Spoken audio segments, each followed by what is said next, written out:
When someone pulls away from you, whether it's after a breakup, a situationship, fading out, or someone simply taking you for granted, the instinctual response is to chase, to reach out, to fix it, to remind them of what you had. But here's the brutal truth. Chasing only reinforces their decision to pull away. The moment you start grasping, you lose your leverage. This is where no contact becomes your greatest tool, because no contact isn't about punishing the other person. It's not about playing games. It's about flipping the power dynamic back in your favor. Think about it. Human nature is wired in a way that makes us crave what feels scarce. The more available something is, the less valuable it becomes in our minds. It's why luxury brands never go on sale. It's why people suddenly want what they can't have.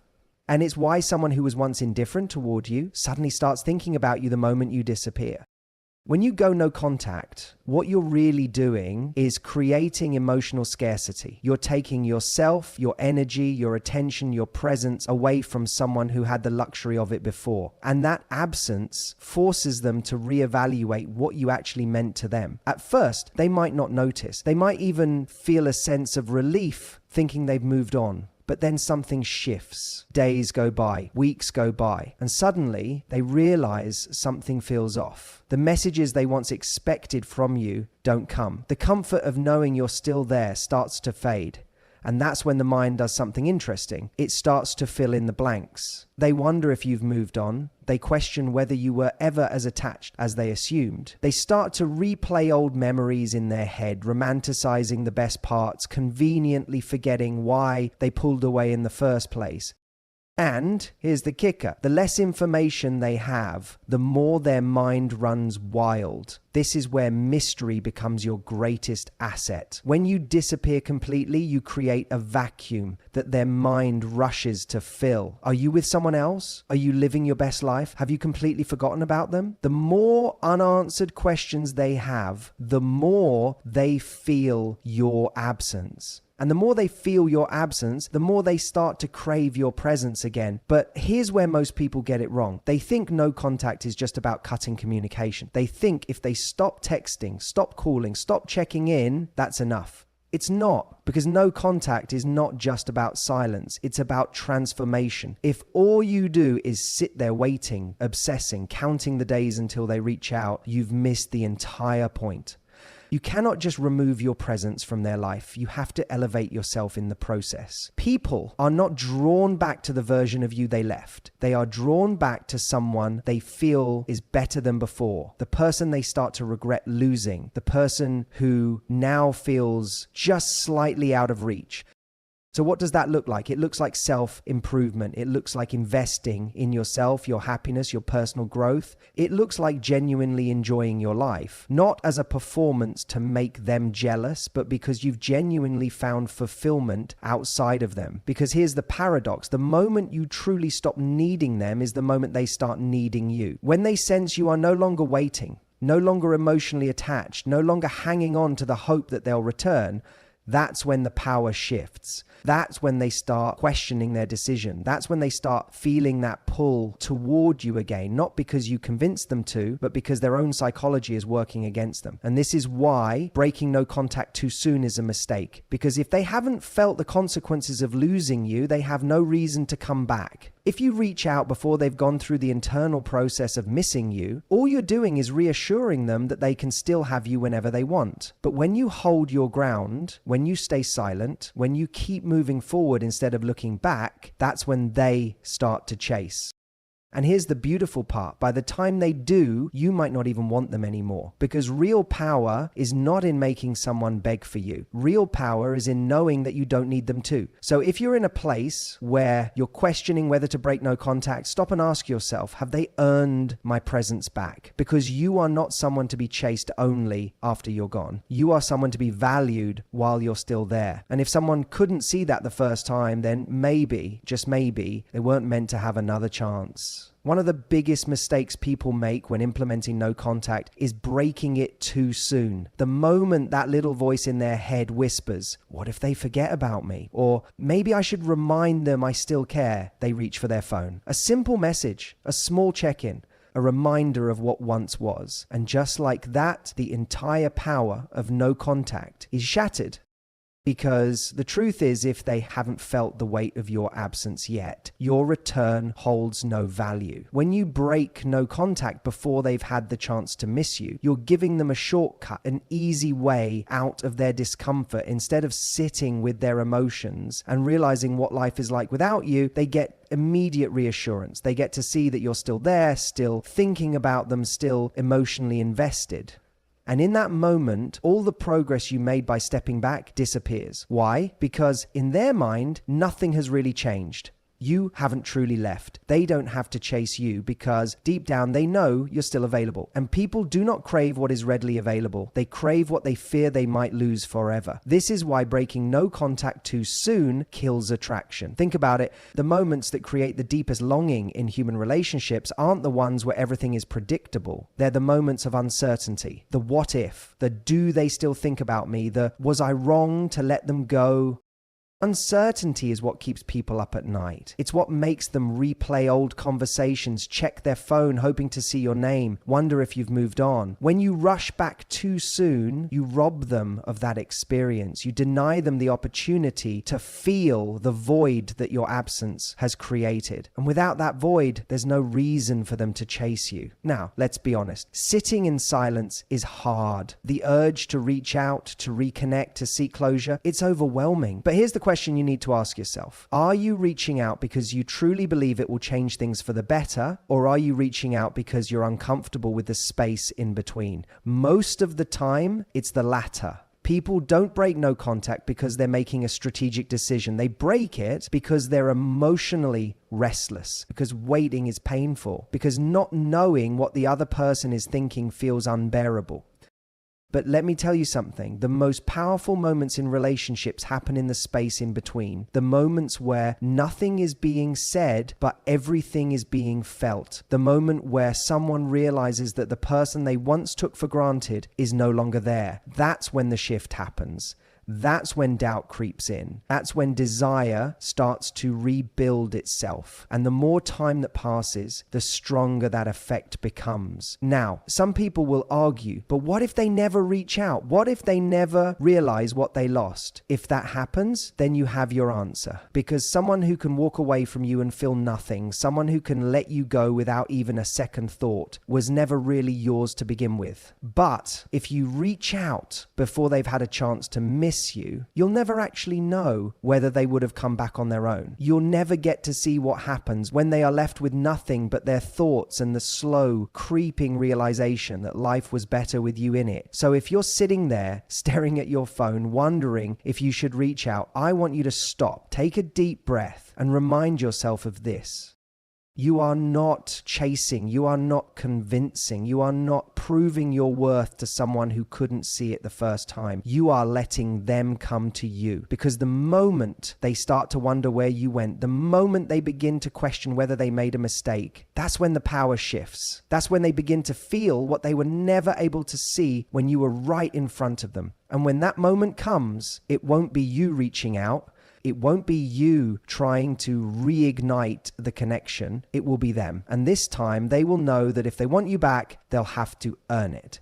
One of the biggest misconceptions about no contact is that it's just a waiting game, that if you stay silent long enough, the other person will eventually come running back. But here's the reality. No contact is not about time passing. It's about transformation. It's about who you become during the silence. Because if you're sitting around counting the days, obsessively checking their social media, living in a state of anticipation, then nothing is actually changing. You may be physically distant, but energetically you're still chasing. And they can feel that. People are incredibly intuitive. Even if you're not speaking, even if you're not reaching out, they can sense when they still have a hold over you. And that knowledge gives them no urgency to return. But when you truly shift, when you take no contact as an opportunity to evolve into someone they no longer recognize, that is when the dynamic changes. Because now there is uncertainty. They start to wonder, why aren't they affected? How are they moving on so easily? Did I matter as much as I thought I did? And that is the moment when no contact stops being about silence and starts being about power. Because here's what most people don't realize. Attraction doesn't come from absence alone. It comes from the contrast between who you were and who you are now. It's the gap between the version of you they left and the version of you they might never have access to again. Think about it. Have you ever run into an ex after months apart, only to find that they seem completely different? Maybe they're more confident, more self-assured. Maybe they've started something new, built a life that no longer revolves around you. And in that moment, you feel a pang of something unexpected, not necessarily regret, but curiosity, because the person you once knew has changed. This is what no contact is really about. Not just waiting, not just hoping, but creating a version of yourself that demands a second look. A version of yourself that forces them to rethink everything they thought they knew about you. And the most powerful part, when you reach this stage, you no longer need them to come back. This is where people get it wrong. They think the goal is to make their ex miss them, to make them chase. But the real goal is to get to a place where it doesn't matter whether they come back or not.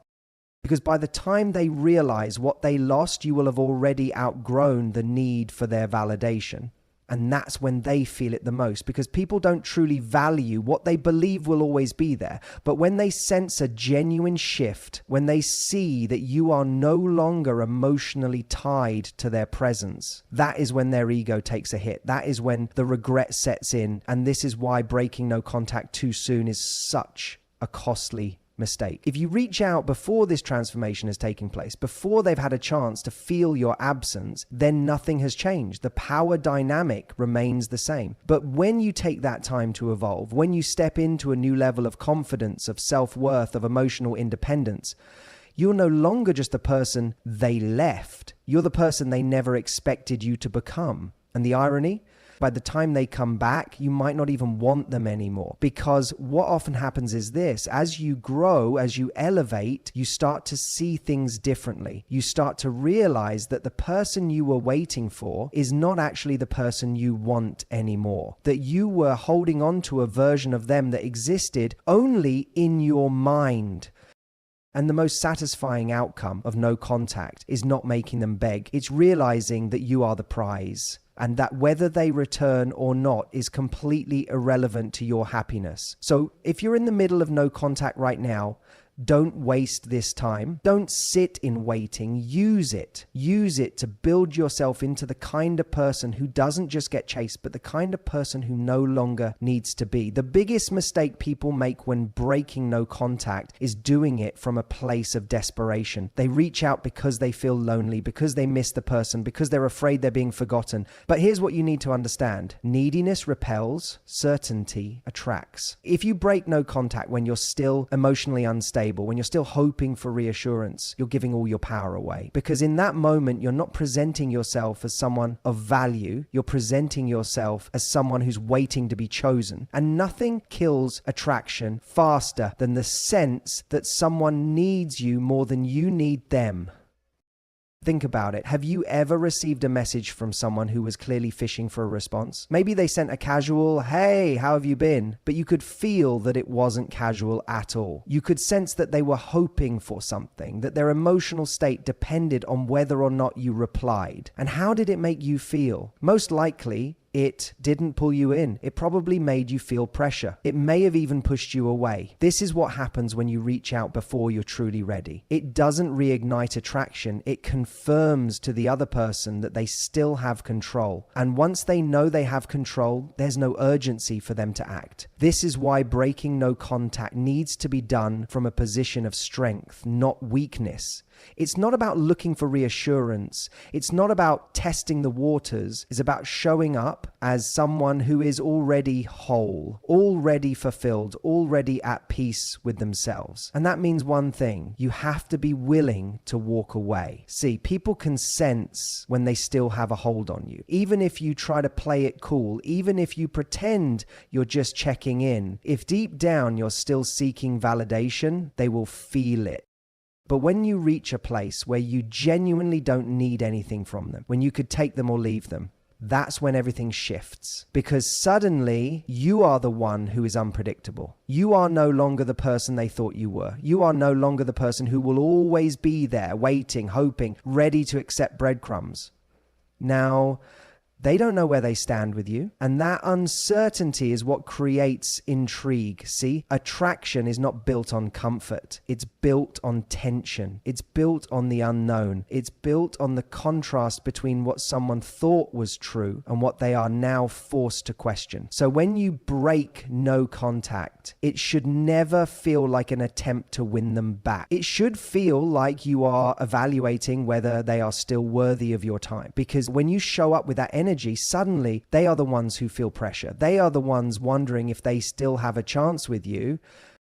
And here's where the real power comes in. If they sense that you are no longer waiting, no longer attached, no longer the same person they walked away from, they will be far more motivated to pursue you than if they believe you're still an option they can return to whenever they feel like it. This is why patience is so important. Most people break no contact far too early because they're afraid of losing their chance. They tell themselves, what if they move on? What if they forget about me? But here's the truth. If someone can truly forget about you, then they were never yours to begin with. And if they move on that easily, then you never had as much value in their eyes as you thought. Your job is not to remind them that you exist. Your job is to make yourself impossible to forget. And you don't do that by reaching out prematurely. You don't do that by chasing. You don't do that by proving yourself. You do it by becoming someone so magnetic, so self-assured, so undeniably valuable that the thought of losing you creates its own urgency. Because people don't chase what they already feel secure in having. They chase what they feel they might lose. So before you break no contact, ask yourself, am I truly in a place where I can take it or leave it? Am I reaching out because I want to or because I need to? Because the answer to that question will determine everything that happens next. When you no longer need their response, when you no longer fear their rejection, that's when you're ready. Because at that point, no matter what happens, you've already won. When people think about breaking no contact, they usually focus on what they should say. They obsess over the perfect text, the right words, the exact phrasing that will make the other person suddenly miss them, suddenly realize what they lost, suddenly want to come running back. But here's what most people get wrong. It's not about what you say. It's about who you are when you say it. Because words are just noise if they're not backed by the right energy. If you reach out with the energy of insecurity, of longing, of hoping, they'll give you a response that makes you feel validated. They will feel it. Even if your message is perfectly worded, they will sense the underlying neediness. And neediness doesn't create attraction, it diminishes it. On the other hand, if you reach out from a place of true confidence, if your energy communicates, I am not here to convince you of anything, I am simply here because I choose to be, then everything changes, because now you are not the person trying to win them back. You are the person evaluating whether they still deserve a place in your life. And that shift in dynamic is everything. See, when someone pulls away from you, when they stop reaching out, when they act distant, it's easy to assume they hold all the power. It's easy to believe that they are the ones making the decisions, that you are the one waiting to be chosen. But that's an illusion, because the truth is you are always the one choosing. You are choosing whether or not to engage. You are choosing whether or not to give them your energy. You are choosing whether or not to let them back in. And when you internalize that, when you truly believe that you are the one in control of what happens next, it changes the way you carry yourself. It changes the way you communicate. It changes the entire interaction. Because now, instead of trying to get a reaction from them, you are focused on one thing: how do I feel about them? And that is a question most people never ask themselves. Most people are so fixated on whether or not their ex still cares, whether or not they miss them, whether or not they will come back, that they never stop to consider, do I even want this person anymore? Do they still add value to my life? Because here's the truth, missing someone is not a reason to go back. Emotions are not proof of compatibility. Just because you still have feelings for someone does not mean they are the right person for you. So before you even think about breaking no contact, you have to take a step back and ask yourself, am I reaching out because I truly believe this person aligns with my values, my standards, my future? Or am I reaching out because I'm afraid of letting go? Because if it's the second one, you're not reaching out from a place of strength, you're reaching out from a place of fear. And when fear drives your decisions, you will always end up settling for less than you deserve. This is why the time you spend in no contact is so crucial. It's not just about creating space for them to miss you. It's about creating space for you to reassess whether you even want them back. And this is the paradox. The moment you reach a place where you no longer need them, where you no longer crave their validation, where you genuinely know your life will be just as good, if not better, without them, that is the moment when you hold all the power. Because now you are no longer the one chasing, you are the one being chased, and the person who is being chased is always the one in control. So when you break no contact, do it from a place of certainty. Not certainty that they will respond, not certainty that they will come back, but certainty in yourself. Certainty in the fact that you are not reaching out because you need anything from them, but because you have made the decision that it is the right moment. Because when you show up with that energy, they will feel it.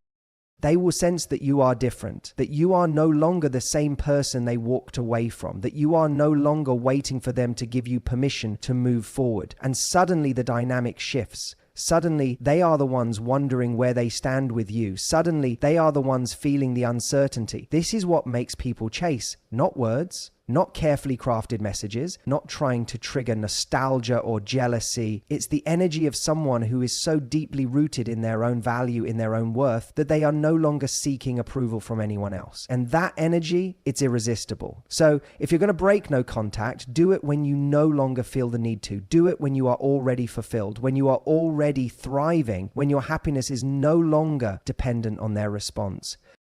Because when you reach that point, you don't have to make them beg. They will do it on their own. The final and perhaps most important part of breaking no contact is understanding that the true power isn't in the moment you reach out. It's in the mindset you carry forward after you do. Because here's what most people don't realize. Breaking no contact isn't about sending a message. It's not about reconnecting. It's not about trying to engineer the perfect scenario where they come running back confessing how much they miss you. It's about closure on your terms. See, most people think of closure as something they need from someone else. They think they need a final conversation, an explanation, some kind of emotional resolution to help them move on. But real closure never comes from another person. It comes from you. It comes from deciding that you are enough, regardless of whether they ever give you the answers you want. It comes from realizing that your happiness was never supposed to be dependent on their validation in the first place.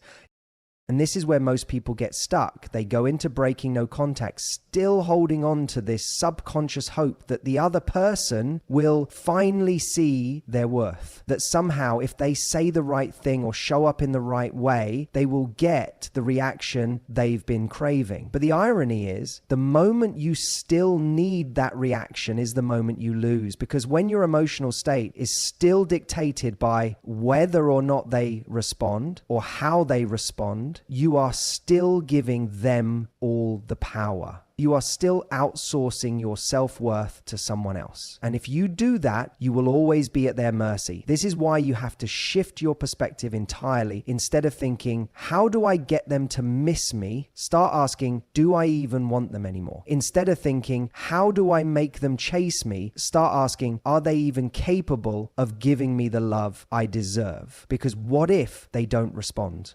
What if they don't say what you want to hear? What if they don't come back? That's the real test. Because in that moment, you'll know whether you were truly ready to break no contact or whether you were just hoping they'd finally validate you. The people who win are the ones who don't need the response. The ones who can walk away even if they don't get the answer they wanted. The ones who can say, I reached out because I wanted to, not because I needed to. The ones who have already made peace with the fact that their happiness is not dependent on another person. That's the mindset that makes people magnetic. That's the energy that makes people take notice. Because now, instead of waiting for their approval, you are moving forward with or without them. And that is what makes them start questioning everything, because now they are no longer the center of your world. Now, they are the ones who have to wonder whether they still have a place in your life. This is why the real power move isn't just breaking no contact.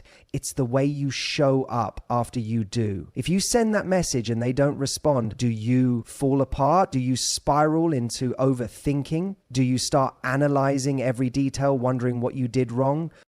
Or do you shrug, remind yourself that their reaction does not define your worth, and keep living your life? If they do respond, do you immediately jump back into the dynamic where you were the one trying to win them over? Do you let them string you along again, falling back into old patterns? Or do you maintain your boundaries, knowing that you are the one in control of what happens next? This is what separates the people who get respect, admiration, and love from the ones who keep repeating the same painful cycles. Because at the end of the day, the goal is not just to get someone back, it's to make sure that whoever is in your life is worthy of being there. So if you break no contact, do it with the confidence that no matter what happens, you will be okay. Do it knowing that their response or lack of response does not dictate your value. Because the truth is, the person who needs you to chase them was never the person who deserved you in the first place. And the moment you truly believe that, that's the moment they will.